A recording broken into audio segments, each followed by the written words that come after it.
Start किया जाए भाई। कोई दिक्कत वाली बात नहीं है। तो जो बच्चे YouTube पे पहली बार जुड़ रहे भैया चैनल को सब्सक्राइब कर लीजिए ताकि आने वाले वीडियो का नोटिफिकेशन आपको मिल सके। इस क्लास में आपको सैनिक स्कूल के लिए जो परीक्षा 10 जनवरी को होने वाली थी वो एग्जाम आपका 7 फरवरी को होगा। तो इस क्लास में आपको 25 क्वेश्चन मिलेंगे सामान्य ज्ञान के। तो आप इस क्वेश्चन को कॉपी पे लेके और सबका आंसर लिखते हुए चलेंगे और लास्ट में चेक कर लेना कि कितना आपका सही है। कोई दिक्कत वाली बात नहीं है। देख भाई, तो जो बच्चे ऑनलाइन क्लास में जुड़ना चाहते हैं तो ऐप को इंस्टॉल कर लीजिए। सैनिक स्कूल गुरु ऐप जो है प्ले स्टोर पे मिल जाएगी। पहला क्वेश्चन देखेंगे। सबसे पहला क्वेश्चन आपके स्क्रीन पे ये आ गया। तो जो बच्चे YouTube पे देख रहे हैं भैया कॉपी पेन पे इसको सॉल्व करेंगे, यानी लास्ट में आप देख लेना कि कितना क्वेश्चन आपका सही हो रहा है। पहला क्वेश्चन देख भाई, कह रहा है कि भारत के किस राज्य की तटीय सीमा सबसे अधिक लंबी है। ऑप्शन में दिया हुआ है गुजरात, महाराष्ट्र, आंध्र प्रदेश, तमिलनाडु। तो इसका सही आंसर होगा मेरे भाई गुजरात। सही आंसर क्या होगा? गुजरात। ठीक है, गुजरात का जो तटीय क्षेत्र है, तटीय सीमा है, वो सबसे अधिक लंबा है और वो 1214 किलोमीटर है। कितना है? 1214 किलोमीटर। कोई दिक्कत वाली बात नहीं है। दूसरा क्वेश्चन देखिए, कह रहा है कि बांग्लादेश में गंगा को किस नाम से जाना जाता है। जो गंगा भारत से निकल के बांग्लादेश में जाती है तो उसका फिर वहां पे नाम क्या हो जाएगा। तो ये कह रहा है पद्मा, भागीरथी, मेघना और हुगली। तो इसका सही आंसर बताइए क्या होगा? क्या हो जाएगा? ए पद्मा इसका सही आंसर होगा, यानी बांग्लादेश में गंगा को पद्मा के नाम से जाना जाता है। तीसरा क्वेश्चन देखिए, कह रहा है कि पृथ्वी पर मौसम परिवर्तन का क्या कारण है। आपसे पूछ रहा है कि पृथ्वी पर मौसम जो चेंज होता है उसका कारण क्या है। बताओ इसका आंसर क्या होगा भाई? Option A. क्या है ऑप्शन ए? पृथ्वी का परिक्रमण तथा इसकी दूरी पर झुकाव। पृथ्वी क्या करती है? एक तो सूर्य की परिक्रमा करती है और दूसरा आपस में भी रोटेशन करती है। ठीक है, तो इसका जो दूरी पर झुकाव है उसके कारण सूर्य से कभी पास रहती है, सूर्य से कभी दूर रहती है। तो जब पास रहेगी तो गर्मी का मौसम रहेगा, जब दूर हो जाएगी तो ठंडी का मौसम आएगा। चलिए ऑप्शन ए इसका सही आंसर होगा। क्वेश्चन नंबर 4 देख भाई, कह रहा है कि विवेकानंद शिला स्मारक कहाँ पे है। कह रहा है कि विवेकानंद रॉक मेमोरियल कहाँ पे स्थित है। तो इसका सही आंसर कौन सा हो जाएगा? ऑप्शन डी, कन्याकुमारी इसका सही आंसर होगा। कोई दिक्कत वाली बात नहीं है। पांचवा क्वेश्चन देखिए, कह रहा है कि एसिड रेन यानी अम्ल वर्षा निम्न में से किस वायु प्रदूषण के कारण होती है। तो इसका सही ऑप्शन जो होगा ऑप्शन सी होगा। कौन सा हो जाएगा? ऑप्शन सी, नाइट्रस ऑक्साइड एवं सल्फर डाइऑक्साइड। कोई दिक्कत वाली बात नहीं है। देखिए नेक्स्ट क्वेश्चन कह रहा है कि योजना आयोग का प्रथम अध्यक्ष कौन था। वल्लभ भाई पटेल, जवाहरलाल नेहरू, मौलाना अबुल कलाम आजाद, इनमें से कोई नहीं। बता भाई इसका सही आंसर क्या होगा? बी, जवाहरलाल नेहरू। इसका जो सही आंसर होगा मेरे भाई वो होगा जवाहरलाल नेहरू, जो योजना आयोग के प्रथम अध्यक्ष थे। नेक्स्ट क्वेश्चन देखिए, कह रहा है एथलीट यानी जो दौड़ने वाले होते हैं उसको तत्काल ऊर्जा प्रदान करने के लिए इसमें से क्या दिया जाता है। ग्लूकोज दिया जाएगा कि प्रोटीन दिया जाएगा, विटामिन या कोको कोला। क्या दिया जाएगा? ग्लूकोज। तो ग्लूकोज जो होता है ना वो तुरंत आपके शरीर को ऊर्जा प्रदान करता है। तो इसका ऑप्शन ए जो होगा वो सही आंसर होगा। कोई दिक्कत वाली बात नहीं है। देखिए क्वेश्चन नंबर 8 कह रहा है कि कर्क रेखा निम्न में से किस राज्य से होकर नहीं गुजरती है। ये क्वेश्चन आपका सैनिक स्कूल में आया हुआ क्वेश्चन है। तो टोटल जो कर्क रेखा है वो 8 राज्यों से होकर गुजरती है। कितने राज्यों से गुजरती है? 8 राज्यों से। आपसे पूछ रहा है कि किस राज्य से नहीं गुजरती है। तो ऑप्शन दिया हुआ है छत्तीसगढ़, झारखंड, उड़ीसा और त्रिपुरा। तो इसका जो सही आंसर होगा वो होगा उड़ीसा, यानी उड़ीसा से आपका कर्क रेखा नहीं गुजरता है। तो टोटल 8 राज्यों से गुजरता है। किस किस से? तो देख लीजिए, एक तो है राजस्थान, राजस्थान के बाद मालूम है तुमको गुजरात, गुजरात के बाद आ जाओ मध्य प्रदेश एमपी, एमपी के बाद आ जाओ पश्चिम बंगाल, वेस्ट बंगाल। ये हो गया टोटल 4 और एक लिख लो मिजोरम। तो टोटल ये हो गया, देखो 1 2 3 4 5 6 7 8। समझ में आया कि नहीं आया? तो किस राज्य से नहीं गुजरती है? उड़ीसा। कौन सा हो जाएगा? ऑप्शन सी इसका सही आंसर होगा। कोई दिक्कत वाली बात नहीं है। निम्न में से कौन सा मौलिक अधिकार का रक्षक होता है। जो मौलिक अधिकार आपको मिला है उसका कौन रक्षक होता है। तो इसका सही ऑप्शन होगा न्यायपालिका। न्यायपालिका, न्यायपालिका यानी कोर्ट की बात कर रहा है, जहां पे आपको न्याय दी जाती है।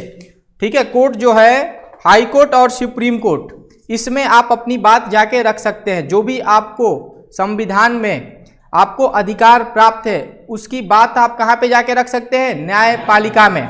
बात समझ में आ रही है? तो इसका रक्षक कौन सा हो जाएगा? न्यायपालिका। थोड़ा सा ध्यान दोगे तो ये बातें आपको समझ में आएंगी। ऑप्शन ए इसका सही आंसर होगा। देखिए, तंजौर का राजेश्वर मंदिर को किसने बनवाया था? किसी को मालूम है भाई? पीछे बता भाई, बताइए, किसी को मालूम है तो बताओ। ऑप्शन बी इसका सही आंसर होगा। राज चोल जो है उन्होंने तंजौर का राजेश्वर मंदिर का निर्माण कराया था। नेक्स्ट क्वेश्चन देखिए 11, भारत के वर्तमान प्रधान न्यायमूर्ति है। ये स्टार का मतलब ये होता है कि ये हरदम चेंज होते रहते हैं भाई, तो अभी की बात की जा रही है। तो इसका सही आंसर, जो सबसे बड़ा प्रधान न्यायमूर्ति है वो है शरद अरविंद बोबड़े। कौन है भाई? शरद अरविंद बोबड़े।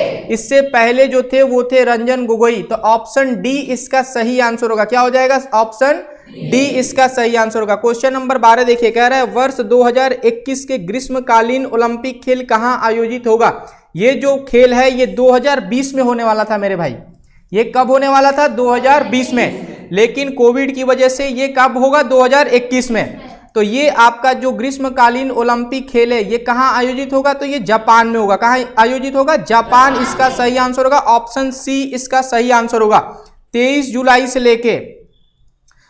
जुलाई से गूगल करोगे ना तो समझ में आएगा। 8 अगस्त तक इसका डेट दिया गया है। 23 जुलाई से लेके 8 अगस्त तक चलने वाला ये गेम होगा, जो कि जापान में खेला जाएगा। देखिए, भारत का संविधान किस दिन लागू हुआ था? बहुत इंपॉर्टेंट क्वेश्चन। बता भाई, कौन सा आंसर होगा? भारत का संविधान किस दिन लागू हुआ था? बताइए। 26 जनवरी 1950। 26 जनवरी 1950 इसका सही ऑप्शन कौन सा हो जाएगा? ऑप्शन ए, 26 जनवरी 1950। कोई दिक्कत वाली बात नहीं है। क्वेश्चन नंबर 14 देख मेरे भाई, कह रहा है कि भारतीय थल सेना को कितने कमानों में विभाजित किया गया है? तो भारतीय थल सेना को टोटल 7 कमानों में विभाजित किया गया है। कितने कमानों में विभाजित किया गया है? 7 कमानों में। कौन कौन से कमान है? कौन कौन से कमान है बता भाई। पूर्वी कमान कोलकाता। हाँ देखो, पूर्वी कमान एक होता है, पूर्वी कमान कोलकाता। और बताइए। उत्तरी कमान उधमपुर। पश्चिमी कमान चंडीगढ़। पश्चिमी कमान चंडीगढ़, ये आपको याद होना चाहिए। और बताओ भाई। दक्षिणी पश्चिमी कमान उदयपुर। दक्षिणी पश्चिमी कमान उदयपुर। मध्य कमान लखनऊ। मध्य कमान लखनऊ। दक्षिणी कमान पुणे। दक्षिणी कमान पुणे में। प्रशिक्षण कमान एक प्रशिक्षण कमान है जो कि शिमला में है। और एक बता दे भाई। उत्तरी कमान उधमपुर। कितना बता दिया? फिर से बताओ। पूर्वी कमान एक हो गया। देखो मैं बता रहा हूं, पूर्वी कमान, पहले तो 4 दिशाएं होती है, पूर्वी कमान, पश्चिमी कमान, उत्तरी कमान और दक्षिणी कमान। और एक होता है दक्षिणी पश्चिमी कमान। कितने हो गए टोटल? देखो, याद करने का सिंपल था मेथड बता रहा हूं। पहले 4 दिशाओं बोल दो, पूर्वी कमान, पश्चिमी कमान, उत्तरी कमान, दक्षिणी कमान, ये 4 हो गया। और एक बोल देना दक्षिणी पश्चिमी कमान। कौन सा बोलोगे? दक्षिणी पश्चिमी कमान। 5 ही हो गया। एक मध्य कमान, जिसका हेडक्वार्टर जो है लखनऊ में है, मध्य कमान, ये कितना हो गया? 6। और एक होता है सेना प्रशिक्षण कमान। कहाँ पे है मेरे भाई? शिमला में। चलिए, तो ये हो गए 7। तो सेना का जो टोटल कमान है भारतीय सेना थल सेना का, वो कितनी कमान होंगे? 7। कोई दिक्कत वाली बात नहीं है। मनुष्य के शरीर में पसलियों की कितने जोड़े होते हैं? पसली मतलब रिब्स, जो ये छाती के अंदर तुम्हारे रिब्स है ना मेरे भाई, तो ये कितने होते हैं? इनकी जोड़ों की संख्या कितनी होती है? तो 12 होती है। 12 लेफ्ट में, 12 राइट में। ठीक है, तो टोटल कितने हो जाएंगे? 24 की। तो पूछ रहा है कितने जोड़े होंगे, तो इसका आंसर होगा 12। समुद्र में ज्वार भट्टे का कारण क्या है? समुद्र में ज्वार भट्टे का कारण क्या है? चंद्रमा का आकर्षण, सूर्य का आकर्षण, सी दिया हुआ है, ए और बी दोनों, इनमें से कोई नहीं। तो देखो, जो ज्वार भट्टे होते हैं ये सूर्य के आकर्षण से और चंद्रमा के आकर्षण से होते हैं। बात समझ में आ रही है? तो इसका हो जाएगा ऑप्शन सी, दोनों के वजह से होंगे। सूर्य के आकर्षण से भी होगा और चंद्रमा के आकर्षण से भी होगा। चलिए नेक्स्ट क्वेश्चन देखिए। क्वेश्चन नंबर 17 कह रहा है, एओहुम द्वारा भारतीय कांग्रेस राष्ट्रीय कांग्रेस की स्थापना किस वर्ष में की गई थी? बताइए, किस वर्ष में की गई थी? 1885 यानी 1885। ऑप्शन बी जो होगा इसका सही आंसर होगा। कोई दिक्कत वाली बात नहीं है। नेक्स्ट क्वेश्चन देख मेरे भाई, न्यूट्रॉन की खोज किसने की थी? न्यूट्रॉन की खोज जो है वो किसने की थी?